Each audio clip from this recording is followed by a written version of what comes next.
जय हिंद फ्रेंड्स, आप सभी का स्वागत है आपके अपने YouTube channel Pramod sir Varanasi में। फ्रेंड्स, आज की इस वीडियो में हम लोग कवर करने वाले हैं कंप्यूटर के हम लोग पीवाईक्यू क्वेश्चन कवर कर रहे हैं। और इसके पहले 4 वीडियो अपलोड हो चुकी है, आज की 5वीं वीडियो है। और इसके पहले आपने नहीं देखा है चारों वीडियो को, तो आप देख सकते हैं। इसका प्लेलिस्ट हमने बनाया है, यानी टॉप 20 के नाम से जो सीरीज चलती थी उसी में यह जो है टॉप 20 नाम की जो सीरीज है उसी में यह वीडियो ऐड होती जा रही है। और इसका डे नंबर 5 है। और चलिए स्टार्ट करते हैं वीडियो को। बहुत ही इंपॉर्टेंट वीडियो होने वाली है। फ्रेंड्स, आपको बता दें कि जितने भी इंपॉर्टेंट क्वेश्चन बन सकते हैं सभी को यहाँ पर हम इसके 10 पार्ट आएंगे, ठीक है। यानी डे 1 आया, डे 2 आया, डे 3, डे 4, डे 5, इसी प्रकार लगभग 10 वीडियो आएंगी। और जो महत्वपूर्ण प्रश्न है पीवाईक्यू क्वेश्चन एक कवर हो जाएंगे। इसके बाद एक नई सीरीज स्टार्ट होगी, ठीक है। तो डे नंबर 5 है, तो चलिए स्टार्ट करते हैं वीडियो को।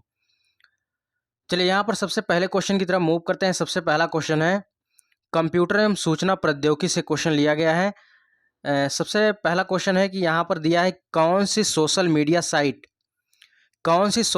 साइट मुख्य रूप से दुनिया भर के जो पेशेवर हैं उनको जुड़ने का एक तरीका प्रदान करती है, ठीक है। एक तरीका प्रदान करती है और जिसका निर्माण विशेष रूप से ज्ञान तथा विचारों का आदान प्रदान करना और रोजगार के अवसर पैदा करने के लिए किया जाता है।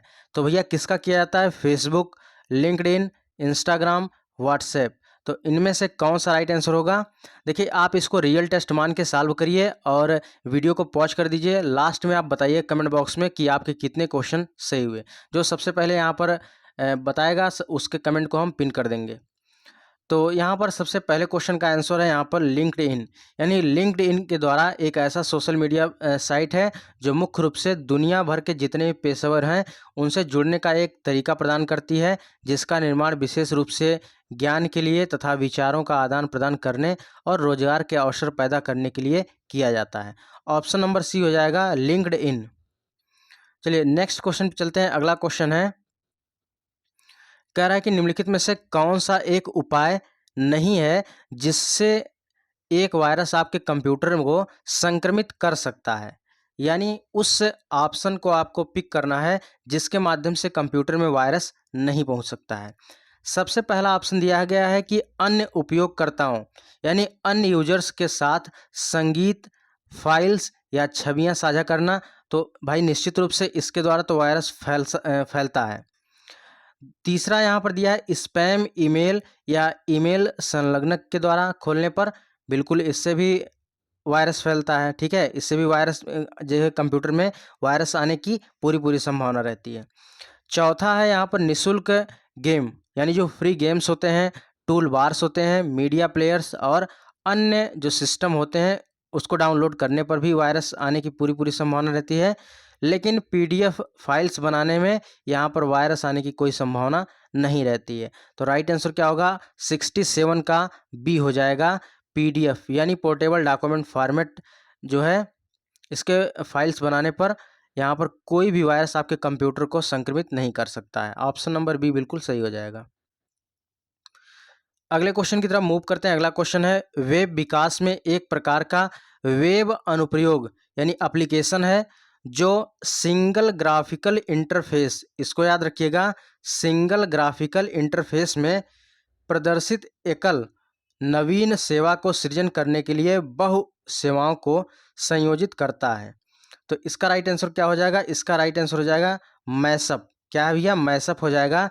यानी मैशअप जो है एक प्रकार का वेब एप्लीकेशन है। मैशअप क्या है? एक प्रकार का वेब एप्लीकेशन है जो सिंगल ग्राफिकल इंटरफेस में प्रदर्शित एकल नवीन सेवा का सृजन करने के लिए बहु सेवाओं को संयोजित करता है। ऑप्शन नंबर डी हो जाएगा बिल्कुल सही। अगले क्वेश्चन की तरफ चलते हैं। अगला क्वेश्चन है, ईमेल में बीसीसी का अर्थ क्या होता है? तो भैया ईमेल में बीसीसी का अर्थ होता है ब्लाइंड कार्बन कॉपी होता है। क्या होता है? ब्लाइंड कार्बन कॉपी, यानी ऑप्शन नंबर सी हो जाएगा बिल्कुल सही, ब्लाइंड कार्बन कॉपी। अगले क्वेश्चन की तरफ चलते हैं। अगला क्वेश्चन है, मल्टीटास्किंग ऑपरेटिंग सिस्टम का अर्थ यह है, ठीक है। मल्टीटास्किंग ऑपरेटिंग सिस्टम का अर्थ क्या होता है? बहुत से प्रोग्रामों का एक साथ संचालन करना ही क्या कहलाता है, मल्टीटास्किंग कहलाता है। 70 का सही उत्तर हो जाएगा ऑप्शन नंबर सी, बहुत से प्रोग्रामों का एक साथ संचालन किया जा सकता है, यही मल्टीटास्किंग होता है। ऑप्शन नंबर सी बिल्कुल सही हो जाएगा। नेक्स्ट वन है, निम्नलिखित में से किस प्रोटोकॉल द्वारा वर्ल्ड वाइड वेब में पहुंच सकता है। निम्नलिखित में से किस प्रोटोकॉल द्वारा वर्ल्ड वाइड वेब में पहुंच सकता है, तो यह HTTP के द्वारा पहुंच सकता है। किसके द्वारा, HTTP यानी हाइपर टेक्स्ट ट्रांसफर प्रोटोकॉल के द्वारा पहुंच सकता है। 71 का राइट आंसर हो जाएगा option number A. Next one है, अगले क्वेश्चन की तरफ मूव करते हैं। अगला क्वेश्चन है, पहली पीढ़ी के कंप्यूटर में किसका प्रयोग किया जाता था। तो पहली पीढ़ी की बात किया है तो देखिए, पहली पीढ़ी हुआ, दूसरी पीढ़ी हो, बिल्कुल अच्छे से हमने, अगर चारों पार्ट आपने अच्छे से देखा होगा तो बिल्कुल अच्छे से हमने एक्सप्लेनेशन किया था। तो आपको कमेंट बॉक्स में बताना है कि पहली पीढ़ी जो है इसका वर्ष बताना है, कब से कब तक रहा। तो पहली पीढ़ी के कंप्यूटर में निम्नलिखित में से किसका प्रयोग किया जाता था, तो निर्वात नलिकाओं का प्रयोग किया जाता, यानी वैक्यूम ट्यूब का प्रयोग किया जाता था। ऑप्शन नंबर ए बिल्कुल सही हो जाएगा। अगले क्वेश्चन की तरफ चलते हैं। अगला क्वेश्चन है, इनमें से आपको बताना लॉजिक बम के लिए सही है। लॉजिक बम आखिर क्या होता है, इसके लिए कौन कौन से कथन सही हैं, कौन से गलत हैं, आपको बताना है। तो यहाँ पर देखिए, सबसे पहला दिया है, यह घुसपैठियों द्वारा मालवेयर में अंतर्विष्ट कोड है। बिल्कुल सही है, यह घुसपैठियों द्वारा मालवेयर में अंतर्विष्ट कोड होता है। दूसरा दिया है, यह निष्क्रिय पड़ा रहता है, ये भी बिल्कुल सही है, जब तक पूर्व परिभाषित अवस्था प्राप्त नहीं हो जाती है। तीसरा दिया है, इसे निश्चित फाइल की उपस्थिति अनुपस्थिति द्वारा अथवा विशिष्ट तारीख या समय पर ट्रिगर किया जा सकता है, ये भी बिल्कुल सही है। और यानी ऑप्शन नंबर डी जो दिया है बिल्कुल सही है कि यहाँ पर ऑल ऑफ द एबव, ये सभी, ऑप्शन नंबर डी बिल्कुल सही हो जाएगा। नेक्स्ट वन है, अगले क्वेश्चन की तरफ चलते हैं। पारंपरिक कंप्यूटर में CRT मॉनिटर होते हैं, CRT का पूर्ण रूप क्या होता है। तो CRT का पूर्ण रूप होता है कैथोड रे ट्यूब होता है। ऑप्शन नंबर ए सही हो जाएगा। अगले क्वेश्चन की तरफ मूव करते हैं। अगला क्वेश्चन है, केविन सिस्ट्रॉम और माइक क्रीगर निम्नलिखित में से किसके संस्थापक हैं। तो आपको बताना है कि केविन सिस्ट्रॉम और माइक क्रीगर किसके संस्थापक हैं। तो यह इंस्टाग्राम के हैं, ठीक है, किसके हैं, इंस्टाग्राम के हैं। 75 का राइट आंसर हो जाएगा ऑप्शन नंबर सी। स्थापना की बात करें तो इंस्टाग्राम की स्थापना कब हुई थी, तो 6 अक्टूबर, ठीक है, 6 अक्टूबर 2010 को इंस्टाग्राम की स्थापना हुई थी। और इनके संस्थापक हैं केविन सिस्ट्रॉम और माइक क्रीगर, इनके संस्थापक हैं। चलिए, यहाँ पर जो तीनों चीज़ें दी गई, व्हाट्सएप, ट्विटर और लिंक्डइन, इनके संस्थापक कौन है, इसकी स्थापना कब हुई, आपको कमेंट बॉक्स में बताना है। आज के लिए आपके लिए होमवर्क है, ठीक है, होमवर्क है, इसको फटाफट आप लोग कमेंट करके बताइए कि, क्योंकि और जो लोग ई बुक हमारी परचेज किए हैं उनमें सब कुछ दिया गया है, चाहे व्हाट्सएप के संस्थापक कौन है, इंस्टाग्राम के संस्थापक कौन है, ट्विटर के कौन है, लिंक्डइन के कौन है, अच्छे से डिजाइन करके ई बुक में दिया गया है। आगे आपको बताएंगे ई बुक कैसे आपको लेना है। चलिए, यहाँ पर देखिए, नेक्स्ट बात करते हैं। वर्चुअल मेमोरी का जो आकार होता है किस पर निर्भर करता है। वर्चुअल मेमोरी का जो आकार होता है यह डिस्क स्पेस पर निर्भर करता है। ऑप्शन नंबर सी बिल्कुल सही हो जाएगा, डिस्क स्पेस। नेक्स्ट वन है, जटिल वैज्ञानिक गणनाओं के लिए किसका प्रयोग किया जाता है। तो जटिल वैज्ञानिक गणनाएं करने के लिए फोर्ट्रान का प्रयोग किया जाता है। फोर्ट्रान का अगर फुल फॉर्म कभी पूछे तो आप याद रखिएगा, फार्मूला ट्रांसलेशन होता है। क्या होता है, फार्मूला ट्रांसलेशन होता है। नेक्स्ट वन है, विंडोज साउंड फाइल का एक्सटेंशन पूछ रहा है। विंडोज साउंड फाइल का एक्सटेंशन होता है वेब होता है। क्या होता है भैया, वेब होता है। ऑप्शन नंबर ए सही हो जाएगा, ठीक है। तो right answer will be option number A. अगला क्वेश्चन है, कंप्यूटर के सभी हार्डवेयर की जांच निम्न में से कौन सा करता है, कौन सा करता है, ठीक है। कंप्यूटर के सभी हार्डवेयर की जांच कौन करता है, तो यह कौन करता है, बायोस करता है। 79 का ऑप्शन नंबर ए हो जाएगा, बायोस। अगर बायोस की फुल फॉर्म की बात करें तो बायोस का पूर्ण रूप होता है बेसिक इनपुट आउटपुट सिस्टम होता है। नेक्स्ट वन है और लास्ट क्वेश्चन है कंप्यूटर का, भारत के किस राज्य ने सर्वप्रथम ट्विटर सेवा योजना प्रारंभ की है। तो ट्विटर सेवा योजना की बात किया है तो ट्विटर सेवा योजना सबसे पहले उत्तर प्रदेश गवर्नमेंट ने प्रारंभ की है। चलिए, आगे चलते हैं उत्तर प्रदेश जीके पर। उत्तर प्रदेश जीके के जितने भी क्वेश्चन बन सकते हैं 20 क्वेश्चन कवर करेंगे। तो सबसे पहला, आल्हा एक लोकप्रिय संगीत है जो कि किस क्षेत्र में किया जाता है। तो इसको लोकप्रिय संगीत हो, लोकप्रिय नाट्य हो, जितना भी क्वेश्चन बन सकता था सभी को हमने प्लेलिस्ट में बना दिया है बिल्कुल ट्रिक के साथ, और आप लोग प्लेलिस्ट को ओपन करिए और उसमें जाकर 1 बाय 1 करके वीडियो देखिए, क्योंकि बिल्कुल ट्रिक के साथ हमने कवर किया है। तो आल्हा एक लोकप्रिय संगीत है, किस क्षेत्र का है? यह रुहेलखंड का है, बुंदेलखंड का है, पूर्वांचल का है, पश्चिम उत्तर प्रदेश का, कहाँ का है? तो 81 का सही उत्तर हो जाएगा option number B, Alha Bundelkhand क्षेत्र का लोकप्रिय संगीत है। नेक्स्ट वन है उत्तर मध्य क्षेत्र सांस्कृतिक केंद्र, चैती और कजरी केंद्रों का आयोजन किस शहर में जो है किया गया? तो यह वाराणसी में किया गया। अगला क्वेश्चन है उत्तर प्रदेश किस फसल का सबसे बड़ा उत्पादक नहीं है? तो भैया आलू गेहूं गन्ना में होता है, ठीक है, आलू गेहूं गन्ना में होता है, लेकिन चावल में नहीं होता है। चावल में कौन होता है? पश्चिम बंगाल होता है। अगला क्वेश्चन है निम्नलिखित में से जनसंख्या की दृष्टि से उत्तर प्रदेश का सबसे बड़ा जनपद कौन सा है? भैया जनसंख्या की दृष्टि से सबसे बड़ा जनपद कौन सा है? तो यह आपका हो जाएगा प्रयागराज। तो 84 का सही उत्तर हो जाएगा ऑप्शन नंबर सी हो जाएगा, प्रयागराज जनसंख्या की दृष्टि से सबसे बड़ा जनपद है। भारतीय दलहन शोध संस्थान कहाँ स्थित है? भारतीय दलहन शोध संस्थान कानपुर में स्थित है। ऑप्शन नंबर सी सही हो जाएगा। अगला क्वेश्चन है उत्तर प्रदेश में सबसे अधिक वर्षा वाला क्षेत्र कौन सा है? सबसे अधिक वर्षा की अगर बात करें, सबसे अधिक वर्षा पूछे तो आपको तराई क्षेत्र लगा देना है आंख बंद करके। उत्तर प्रदेश में सबसे अधिक वर्षा का क्षेत्र जो माना जाता है वह तराई क्षेत्र होता है। ऑप्शन नंबर ए सही हो जाएगा। नेक्स्ट क्वेश्चन की तरफ मूव करते हैं। अगला क्वेश्चन है सबसे कम वर्षा वाला क्षेत्र कौन सा है? तो सबसे कम वर्षा वाला क्षेत्र कौन सा है? यह मथुरा में है। तो अगर सबसे अधिक वर्षा वाला पूछे तो ये गोरखपुर में है। अगला क्वेश्चन है उत्तर प्रदेश में कौन सा खनिज नहीं मिलता है? तो भैया चूना पत्थर, बॉक्साइट, जिप्सम मिलता है, लेकिन अभ्रक नहीं मिलता है। अगला क्वेश्चन है कौन सा पक्षी अभ्यारण्य उत्तर प्रदेश में स्थित है? तो यहाँ पर देखिए पक्षी अभ्यारण्य की बात किया है, तो कौन सा पक्षी यहाँ पर स्थित है? तो नवाबगंज जो है उत्तर प्रदेश में स्थित है। तो नवाबगंज पक्षी विहार, जिसका नाम जो है 2015 में बदलकर क्या कर दिया गया? 2015 में शहीद चंद्रशेखर आज़ाद कर दिया गया। क्या कर दिया गया? शहीद चंद्रशेखर आज़ाद कर दिया गया। याद रखिएगा, बहुत इंपॉर्टेंट है। किस वर्ष किया गया? 2015 में। नवाबगंज पक्षी विहार का नाम बदलकर शहीद चंद्रशेखर आज़ाद पक्षी विहार कर दिया गया, पक्षी अभ्यारण्य कर दिया गया। यह उन्नाव में स्थित है। कहाँ भैया? उन्नाव में स्थित है। नवाबगंज पक्षी विहार कहाँ है? उन्नाव में है। और सबसे पुराना वन्य जीव विहार है। क्या है? सबसे पुराना वन्य यानी पक्षी अभ्यारण्य है। याद रखिएगा, बहुत इंपॉर्टेंट है। और इसकी स्थापना की बात करें तो नवाबगंज पक्षी विहार की स्थापना 1984 में हुई थी। जितना फैक्ट्स बताएं इसको अच्छे से याद रखिएगा। फिर से एक बार रिवाइज कर दे रहे हैं।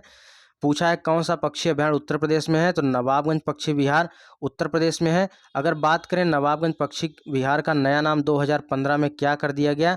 तो 2015 में शहीद चंद्रशेखर आज़ाद पक्षी विहार कर दिया गया। और यह सबसे पुराना पक्षी विहार है, यह सबसे पहला पक्षी विहार है। और यह कहाँ पर है? तो उन्नाव में है। कहाँ पर है? उन्नाव में है। और इसकी स्थापना की बात करें 1984 में इसकी स्थापना हुई। अगला है green park cricket stadium Uttar Pradesh के किस जिले में है? तो यह कानपुर में है। ऑप्शन नंबर सी बिल्कुल सही हो जाएगा।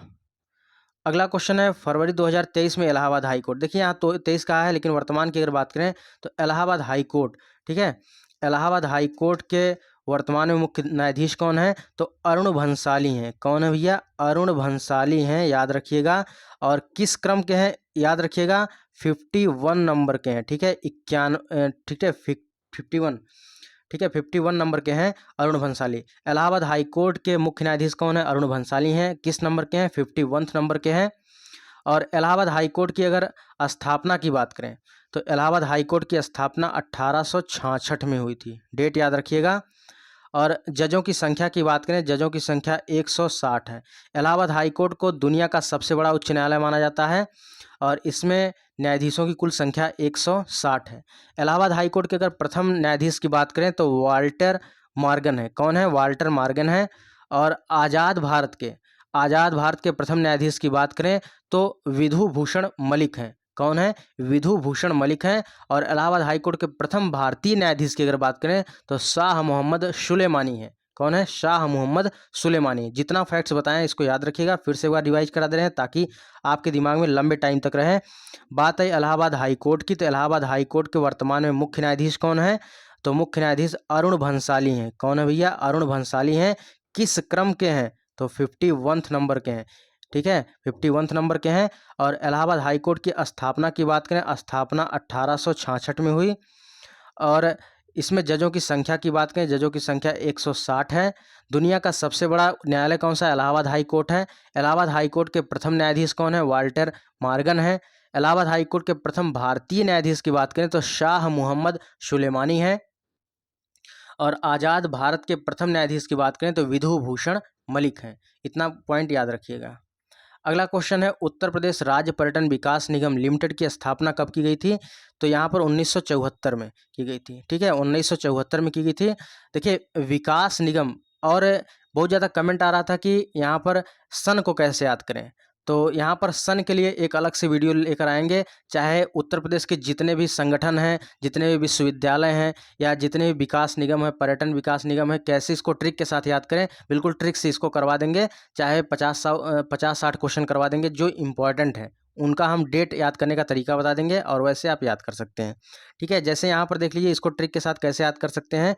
उत्तर प्रदेश राज्य पर्यटन विकास निगम लिमिटेड की स्थापना कब की गई? 1974 में की गई। भैया यहाँ पर 74, भाई विकास की बात किया है ना, तो विकास चारों तरफ होता है। कैसे करना है? विकास चारों तरफ करना है, तो चारों से हो जाएगा 74। और इसी प्रकार हम हर, चाहे उत्तर प्रदेश के जितने भी संगठन हो, उत्तर प्रदेश के जितने विश्वविद्यालय हों या केंद्रीय विद्यालय हों, सबको ट्रिक के साथ याद करवा देंगे कि किसका, इसका डेट कैसे याद करें। चलिए नेक्स्ट है, राजीव गांधी राष्ट्रीय विमान विश्वविद्यालय उत्तर प्रदेश में कहाँ स्थित है? तो यह इसका राइट आंसर क्या हो जाएगा? 93 का ऑप्शन नंबर 93 का राइट आंसर क्या हो जाएगा? 93 का राजीव गांधी राष्ट्रीय विमान विश्वविद्यालय उत्तर प्रदेश के फुर्सतगंज में स्थित है। क्या हो जाएगा? फुर्सतगंज में। तो ऑप्शन नंबर सी हो जाएगा। अगला क्वेश्चन है, उत्तर प्रदेश मंत्रिमंडल ने 29 जुलाई 2020 को निम्नलिखित नगरों में से किसमें राष्ट्रीय विधि विश्वविद्यालय की स्थापना का अनुमोदन किया है? तो यह प्रयागराज में किया है। 94 का सही उत्तर ऑप्शन नंबर डी होगा। अगला क्वेश्चन है, उत्तर प्रदेश में निर्यातोन्मुख सॉफ्टवेयर पार्क कहाँ स्थापित किए गए हैं? तो यह सॉफ्टवेयर पार्क के बारे में पूछ रहा है, तो 95 का सही उत्तर ऑप्शन नंबर ए होगा। नोएडा और कानपुर में सॉफ्टवेयर पार्क स्थापित किए गए हैं।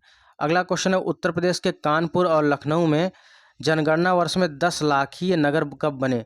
10 लाखीय नगर की बात पूछ रहा है, तो 1971 से 1981 में बने। ऑप्शन नंबर सी हो जाएगा। अगला क्वेश्चन है, किसमें साक्षरता दर सबसे कम है? सबसे कम साक्षरता दर की बात करें तो श्रावस्ती में है। सबसे कम साक्षरता दर श्रावस्ती में है। ऑप्शन नंबर बी हो जाएगा। अगला क्वेश्चन है 98 नंबर का, लोकायुक्त का कार्यकाल कितना होता है? देखिए, पहले लोकायुक्त का कार्यकाल 8 वर्ष हुआ करता था, लेकिन जो है अब वर्तमान में लोकायुक्त का कार्यकाल 5 वर्ष कर दिया गया है। Very very very important once again question. Next one है, अगले क्वेश्चन की तरफ मूव करते हैं। फ्रेंड्स, आगे बढ़ने से पहले एक जरूरी सूचना है।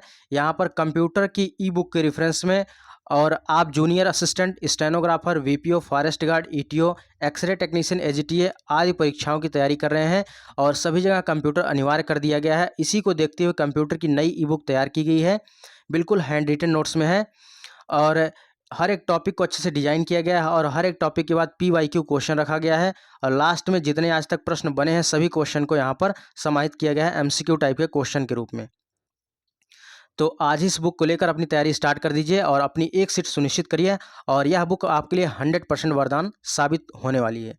तो इस बुक को लेने का प्रोसेस क्या है? देखिए, जो स्क्रीन पर नंबर दिया जा रहा है 9793661506, इस नंबर पर आप 100 रुपये पेमेंट करके स्क्रीनशॉट और अपना नाम और साथ में डिस्ट्रिक्ट मेंशन करके आप स्क्रीनशॉट शेयर कर देंगे, तो थोड़ी देर बाद जो है आपको ई बुक प्रोवाइड करा दिया जाएगा। ठीक है, तो आज ही इस ई बुक को लेकर अपनी तैयारी स्टार्ट कर दीजिए।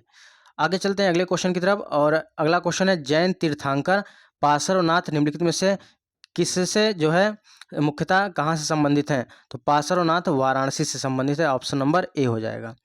अगला क्वेश्चन है और लास्ट प्रश्न है, G20 देशों की पहली बैठक, इकोनॉमिक वर्किंग ग्रुप बैठक उत्तर प्रदेश के किस शहर में शुरू हुई थी? तो यह लखनऊ में शुरू हुई थी। ऑप्शन नंबर डी हो जाएगा, लखनऊ में। ठीक है, सबसे पहले लखनऊ में शुरू हुई थी।